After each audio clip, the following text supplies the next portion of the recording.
moi, on en a déjà parlé, mais vous me faites froid dans le dos par votre violence. Cet acte, c'était un acte très violent d'humiliation et vous desservez largement la cause de la laïcité. Et pourtant, vous connaissez mon engagement pour la laïcité. Non, je ne connais pas du tout.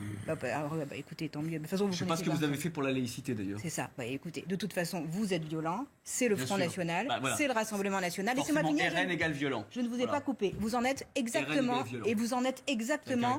Vous en êtes exactement l'exemple. Et je pense que, même chez vous, les gens doivent grincer des dents, parce que autant ils essaient de se faire passer pour des démocrates, pour des républicains, et votre acte, ce que vous avez fait, vous me laisserez finir s'il vous plaît, laissez-moi finir.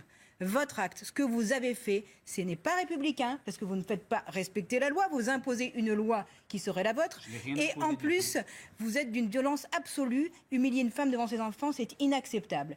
Et bien je peux vous dire qu'au moins, avec votre acte, on découvre ce que vous êtes vraiment et votre manière d'agir. Mais ce qui vous arrange, vous, c'est ça, c'est la crise, c'est que la France soit coupée en deux, les uns face aux autres. Parce que ce que vous créez là, en affolant les réseaux sociaux, en faisant votre petite vidéo, c'est faire des clans. Parce que la France clivée, ça vous arrange. Parce que c'est le seul moyen que vous avez d'exister au Front National. C'est la France clivée et c'est la France qui souffre. C'est Gérard Collomb. En tout cas, sachez, monsieur, que tous les militants de la laïcité pensent que vous desservez la laïcité, parce que le combat, il se mène à l'Assemblée nationale, il se mène au Sénat, le sujet va revenir. Vous avez des gens qui se battent pour légiférer, ça fait avancer le débat, ça ouvre ce débat sur le voile dans les sorties scolaires. Mais dans ces cas-là, allez aux sorties scolaires et faites enlever le voile aux femmes, allez faire votre propre justicier. Puisque vous faites appliquer une loi qui n'existe même pas. Je ne suis pas comme Atatürk ou Nasser, je ne ferai pas ça. Vous êtes une très grande violence. C'est tout. Jean Garrigue, un mot de Jean Garrigue. Un mot, Karim a dit beaucoup de choses que je pense. Ça paraît toujours paradoxal d'ailleurs de voir la laïcité défendue par le Rassemblement national, qui historiquement a été toujours assez loin de cette idée de la laïcité. Alors il y a eu une évolution depuis quelques années où ils se sont trouvés ce tropisme-là, mais on sait bien que tout ça, évidemment, c'est de la provoque, c'est une manière de faire le buzz. Ce qui est dangereux, évidemment, mais vous le savez bien, puisque c'est votre fonds de commerce. Ce qui est dangereux, c'est que, évidemment, les éléments de langage. Vous savez à qui vous vous adressez. Vous savez que en stigmatisant comme ça le voile à tort et à travers, vous allez toucher un public qui est sensible à cette xénophobie, à ce réflexe anti-musulman. C'est bien joué sur le plan de la communication.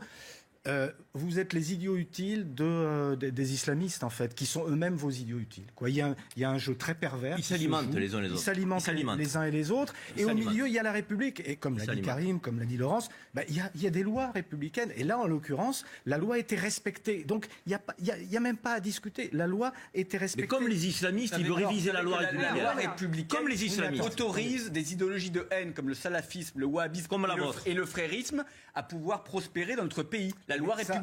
Est-ce qu'il ne faut pas changer la loi ? La loi républicaine laisse aujourd'hui les salafistes ouvertes. Vous, les islamistes, être complices. Monsieur, je vous le dis en face, vous et les islamistes êtes complices. Vous êtes complices. Vous vous alimentez. Au plus ils montent, au plus vous montez. Au plus vous montez, au plus ils montent. Et vous mettez à mal les républicains de tous bords, de toute sensibilité. Est-ce que les complices, c'est pas Marie-Guide Dufay qui a des liens extrêmement ambigus avec l'UOIF et qui participe à des dîners de la division avec une association proche de l'UOIF. l'UOIF. On ne change pas la loi dans la violence, monsieur. Je rappelle que l'UOIF, c'est l'émanation française des frères musulmans, organisation changez de débat, vous avez raison, changez de débat. Change pas de débat. Passer d'une maman qui accompagne son enfant à l'UOIF. Non mais changez de débat, monsieur. Donc la complaisance, excusez-moi, la complaisance avec l'islamisme, la complaisance avec le communautarisme, c'est des élus de droite et de gauche. Et c'est pas moi qui le dis, c'était Malek Bouti, donc qui ont pactisé pour des raisons électoralistes. Vous sortez les uns les autres. Qui ont fait le lit de l'islam radical. Mais ça n'a aucun rapport avec ça. Bien sûr que si. Mais je pense qu'il a eu son paquet quand même. Il a cherché. Je pense que quand on fait de la politique, et vous en faites, je crois qu'il faut être efficace. Je crois que vous avez eu l'intuition, le sentiment que vous alliez mettre la main sur un vrai sujet, que vous alliez faire un joli coup. Et je crains que vous soyez planté si on en juge par les réactions multiples et variées, même à l'intérieur de votre propre camp. Votre point faible, c'est qu'encore une fois, la loi est la loi. Si vous, l'élu, vous vous mettez en marge de ce que la loi décide, ça devient compliqué quand même. Vous n'avez jamais milité vous pour pouvez que la loi change et évolue, monsieur Dacier? Non mais il y a manière et manière de le faire. Et ce qui a choqué... C'est pas statu quo, hein, non mais vous êtes libre, vous verrez bien les résultats au sein de vos électeurs. Mais si vous voulez, tel que vous avez mené votre offensive, cette femme, moi je ne sais pas si elle est militante salafiste comme vous le dites, simplement la loi l'autorise à organiser. Il y a des fascistes. Laissez terminer Jean-Claude Dacier, s'il vous plaît. On ne va pas voir des fascistes partout, ça ne sert à rien. Le combat... Mais l'argument de la mère de famille est irrecevable. C'était quoi là? C'était quoi? C'était une militante? Vous avez des éléments? Et Mohamed Merah était vous avez les éléments, monsieur? Vous la comparez à Mohamed Merah? Mohamed Merah était un enfant. Vous comparez cette maman à Mohamed Merah? J'ai pas dit ça, mais l'argument de dire c'est une mère de famille. Que vous faites. C'est une mère de famille, donc c'est Joker. Oui, dans ce conseil régional, c'était une mère de famille que vous avez humiliée, insultée. C'est une mère de famille qui porte un signe politique. Et alors, c'est plus une mère de famille? Radical. C'est une mère de famille qui a droit à la liberté de conscience dans notre pays, monsieur. Vous savez ce que c'est la liberté de conscience, de croire ou de ne pas croire. S'il y avait eu un papa en kippa, vous lui auriez dit quitter s'il y avait eu un papa en kippa, vous lui auriez dit quitter l'hémicycle. Mais vous n'avez pas écouté mon intervention. Je vous pose la question. Vous n'avez pas écouté mon intervention, monsieur Diribi. Non, c'est intéressant parce que monsieur veut me mettre en difficulté. Pas du tout. Mais dans mon intervention, vous regardez ma vidéo, je dis à la présidente de région, si vous l'aviez écouté, je dis si ça avait été un homme avec une kippa qui était rentré, si ça avait été quelqu'un avec une croix géante, j'aurais eu la même réaction. Géante. Voilà. Bon, allez, Jean-Claude Dacier. Je crains que vous ayez tapé à côté de la plaque et que vous ayez... Oui, c'est mon... si on peut dire un mot.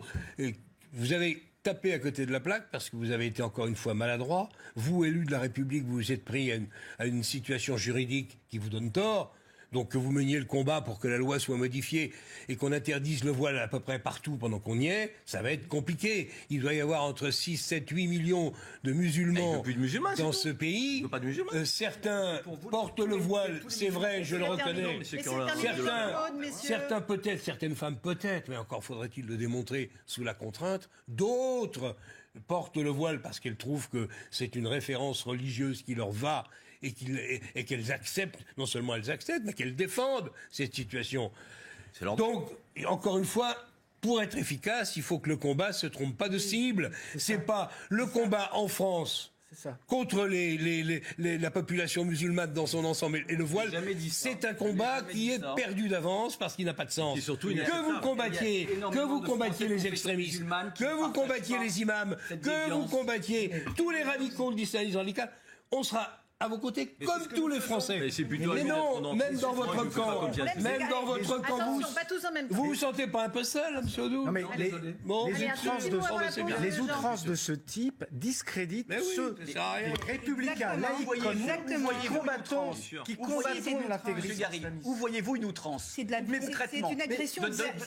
Où voyez-vous une outrance? L'outrance, c'est de vous en prendre à cette femme que vous assimilez. J'interpelle la présidente de région. De ce fait, vous avez voulu faire un coup.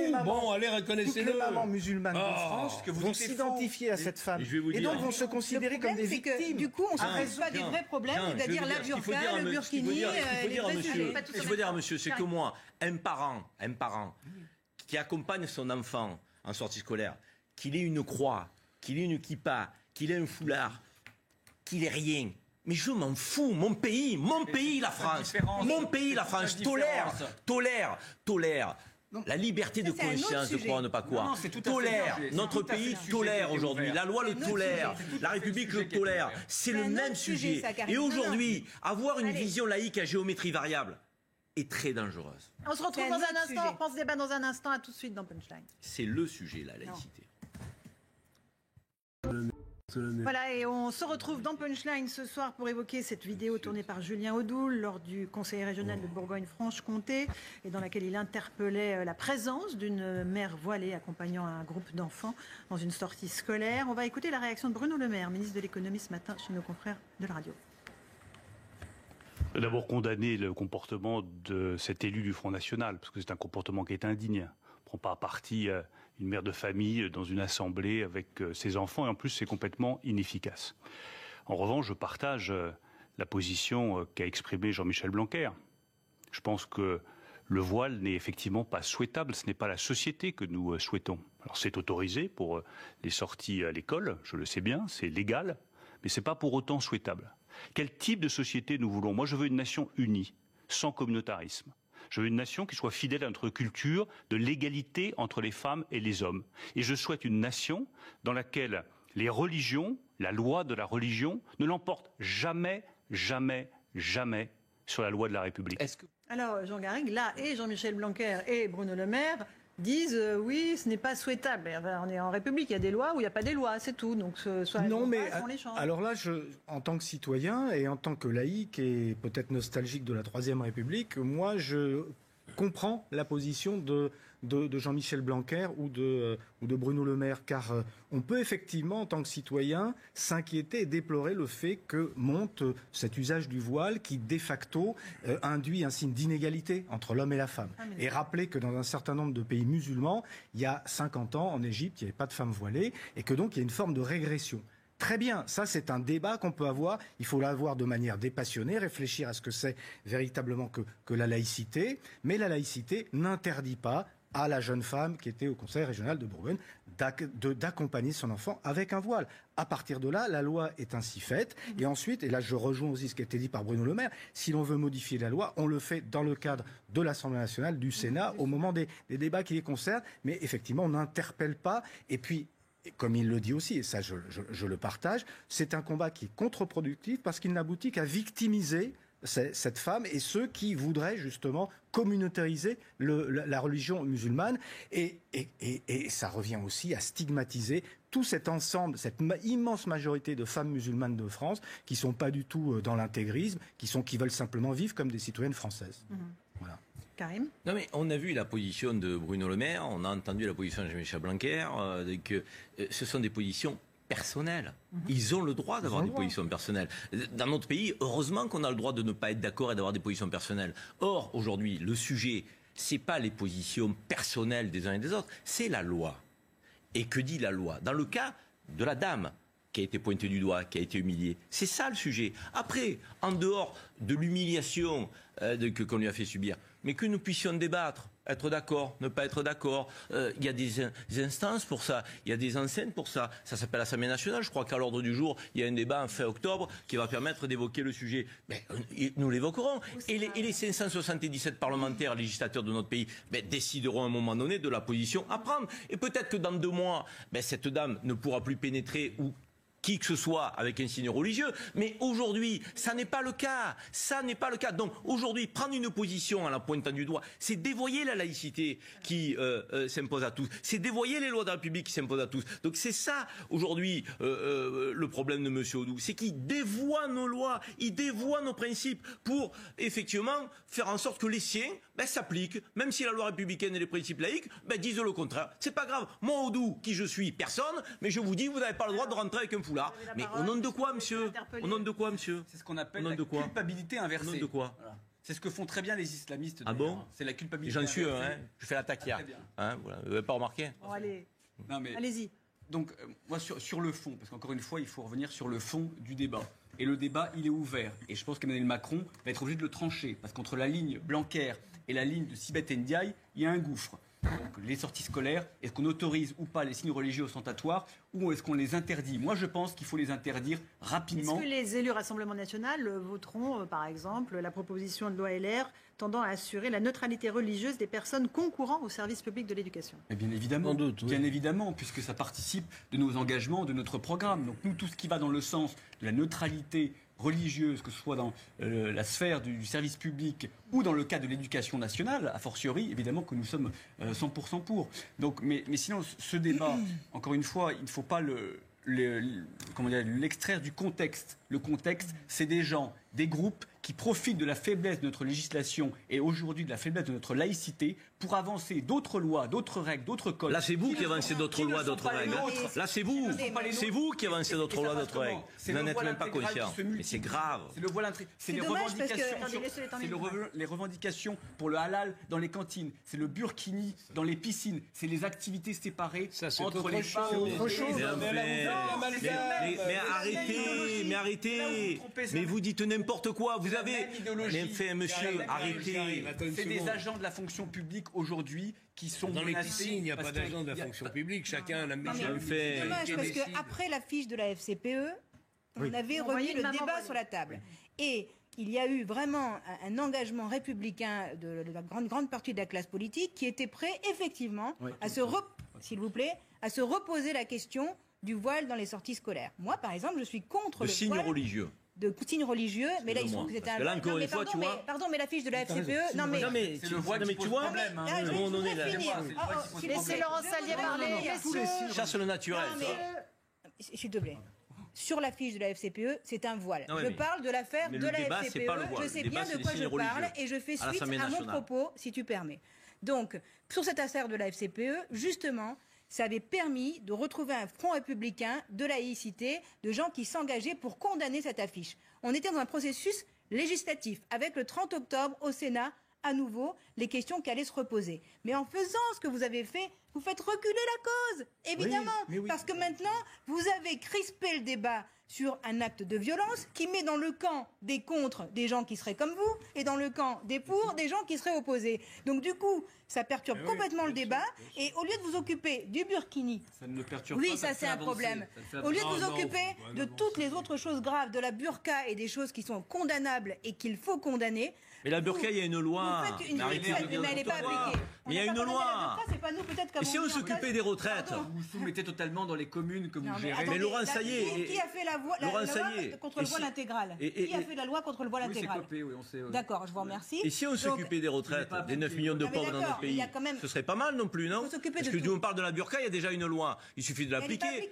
Ben oui, mais en fait, maintenant, alors voilà, la loi n'est pas appliquée, donc tous les jours on va nous en sortir une. Et on évacue tous les sujets majeurs de notre République. Il faut parler de tout. Il faut parler de tout. C'est un sujet majeur. Il y a une loi, monsieur. Vous voulez légiférer sur la loi? Non, j'arrête pas avec la loi. Ah bah alors non. Rien ne change avec vous. Voyez, arrêtez avec la loi. Rien ne change avec vous. Ça dit beaucoup de choses, ça. Vous asseyez sur la loi. La loi, c'est quoi? C'est le paravent de l'impuissance. Non, pas du tout. La loi, c'est ce qui change rien et on laisse les islamistes prospérer. Nos comportements, monsieur. Non, mais c'est la règle commune, monsieur. Quand on est républicain, c'est les règles communes. Il doit nous dépasser à tous. C'est ça la loi. Les règles, elles ont changé depuis un siècle, vous savez. Vous les remettez en cause, monsieur. Si on essaie de militer pour les capacités peut-être maigres qui nous restent de vivre ensemble, d'essayer de vivre ensemble. La population musulmane en France est extrêmement nombreuse, peut-être trop, disent beaucoup de Français. Faut-il peut-être? Bien sûr, mais bien sûr, c'est la réalité politique du pays. C'est pas un hasard, si le Front National dépasse. Peut-être faut-il réfléchir, en effet, à une règle qui soit plus claire et plus stricte que celle que nous connaissons aujourd'hui sur la manifestation spectaculaire, ostentatoire de signes religieux que les Français ne supportent pas. Les Français, qu'une bonne partie des Français ont du mal et ne supportent plus. Alors, c'est la réalité de ce pays. Jean-Claude, changeons la loi, faisons ce qu'il faut, mais ne nous dissimulons pas qu'il y a un petit problème qui n'est pas rien et qui nous attend. La mise en scène, la mise en place des mises en garde nombreuses qui ont été faites par Collomb et d'autres, c'est une réalité. Sinon, le Rassemblement national ne ferait pas les voix qu'ils font à chaque élection. Est-ce qu'on va une fois pour toutes l'accepter? J'aimerais juste vous m'expliquer une phrase. Une loi. Il y a du travail à faire. La loi est le paravent de l'impuissance. Vous ne croyez pas à la loi de la République française? Bien sûr que j'y crois, mais la loi, elle doit évoluer. Et aujourd'hui, je vois que la loi, il y a des failles dans lesquelles s'engouffrent les islamistes et ils ont bien analysé, ils ont bien étudié notamment la loi de 1905 et ils ont compris comment la contourner et comment avancer leur idéologie mortifère. Allez, un dernier mot. Il y a un lieu où on fait évoluer la loi. Oui, c'est le Parlement. C'est pas forcément la culture de l'extrême droite française, mais c'est quand même là que ça se passe. On n'a jamais respecté les élections. Dernier mot. Moi, je suis très attaché à l'histoire de notre pays, très attaché aux combats qui ont été menés sur la séparation, effectivement, du politique et du religieux, sur la liberté de conscience de croire, de ne pas croire. Je suis très attaché à la laïcité. Aujourd'hui, je me battrai contre ceux qui veulent la mettre à mal, contre ceux qui veulent l'affaiblir, contre ceux qui veulent faire de la laïcité une religion contre une autre religion. La laïcité, ça n'est pas une religion. C'est la capacité de nous transcender. Mais c'est l'acceptation aussi qu'on puisse avoir en face de soi quelqu'un qui n'ait pas la même liberté de conscience de soi. Ça, c'est les lumières de la République. Certains vont nous la ramener dans l'obscurité. Moi, je me battrai toujours contre cela. Allez, on se retrouve dans un instant dans Punchline. On évoquera